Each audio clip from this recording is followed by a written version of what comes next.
Hello everyone, this is for Sunday the 25th of July, in which we celebrate St James the Apostle, brother of John, one of the 12, and the Gospel story is Matthew chapter 20, verses 20 to 28, where James and John come to Jesus with a request that they sit at his right and left hand when he comes into his glory. It's rather dispiriting, it must be said, to see two of Jesus' select inner circle jockeying for prime position and going behind the other disciples' backs. Matthew softens it a bit by getting their mum to do the asking for them, but it's clear that their own ambition is what drives it. And then the whole lot of them start arguing, of course. We may expect this behaviour in the House of Commons and in the Cabinet, or in a big business boardroom, but certainly not in the PCC, and it shouldn't really be among the disciples, should it? After all, Jesus, not that many chapters before, had told them that to be blessed was to be merciful, to be poor in spirit, to hunger and thirst for righteousness, and to be meek. Not a lot of that around in this story. But we have to admit at times that we maybe aren't quite so different.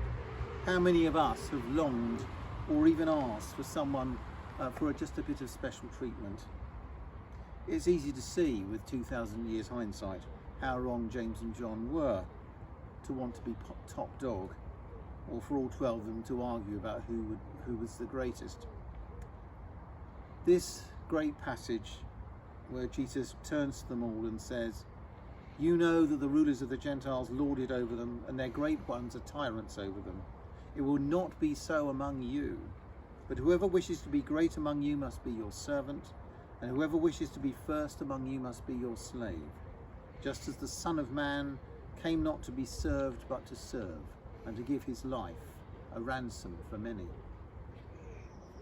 It's a tough reminder, that passage, that the way of Christ is largely about serving, not being served, helping others, not kudos for ourselves, effective, practical, loving care, or ministry in another word if you like, not recognition. And we've seen many examples of this kind of selfless giving throughout the pandemic. We know who they are: staff of the NHS, in care homes, ancillary workers, cleaners, shop workers, police, firefighters, the list goes on and on. They themselves may not recognise or even reject their Christ-likeness, but it is there, I believe. And just as James and John are humbled and brought short, and the rest of the 12 too, by what Jesus says, so we have often been humbled and brought short by how much others have given of themselves these past 15 months or so.